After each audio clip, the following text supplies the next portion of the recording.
AP రాజధాని అమరావతి నుంచి కార్యకలాపాలు నిర్వహించేందుకు మొట్టమొదటి పాలనా భవనం రెడీ అయింది.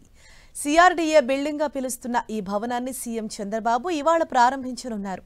ఉదయం 9:54 చంద్రబాబు ప్రారంభిస్తారు. రాజధాని నిర్మాణ వ్యవహారాలకు మార్గదర్శనం చేయబోతున్న సిఆర్డీఏ కేంద్ర కార్యాలయం అందుకు సిద్ధమైంది. అధునాతన ఫ్యూచర్లతో అధికారులు ఈ భవనాన్ని నిర్మించారు. అమరావతి నుంచి కార్యకలాపాలు సాగించేందుకు ప్రారంభం కాబోతున్న మొట్టమొదటి పాలనా భవనం ఇదే. రాజధానిలో పాలనా సౌలభ్యం కొరకు అన్ని డిపార్ట్మెంట్లు ఒకే చోట ప్రజలందరికీ అందుబాటులో ఉండేలా సరికొత్త హంగులతో ఈ సిఆర్డీఏ భవనాన్ని నిర్మించినట్లు ప్రభుత్వ పెద్దలు తెలిపారు. అమరావతికి భూములిచ్చిన రైతులకు దగ్గరగా సిఆర్డీఏ ప్రధాన కార్యాలయం ఉండాలనేది తమ ఆలోచన అని పేర్కొన్నారు.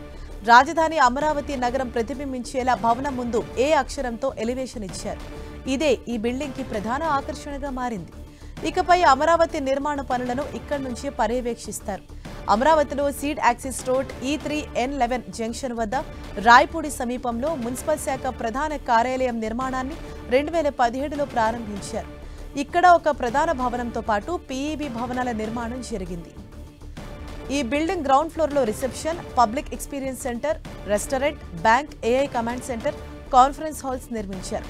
సెకండ్ ఫ్లోర్, థర్డ్ ఫ్లోర్లో సిఆర్డీఏ భవనం, ఫోర్త్ ఫ్లోర్లో మున్సిపల్ శాఖ డైరెక్టర్ ఆఫీస్, ఫిఫ్త్ ఫ్లోర్లో సిఆర్డీఏ ఏడీసీఎల్ భవనం, సిక్స్త్ ఫ్లోర్లో ఏడీసీఎల్, సెవెంత్ ఫ్లోర్లో పురపాలక శాఖ మంత్రి chamber, principal secretary chamber, public health ENC, ADCL, terrace పైన ఇంజనీర్డ్ బిల్డింగ్, డైనింగ్ భవనం కేటాయించారు.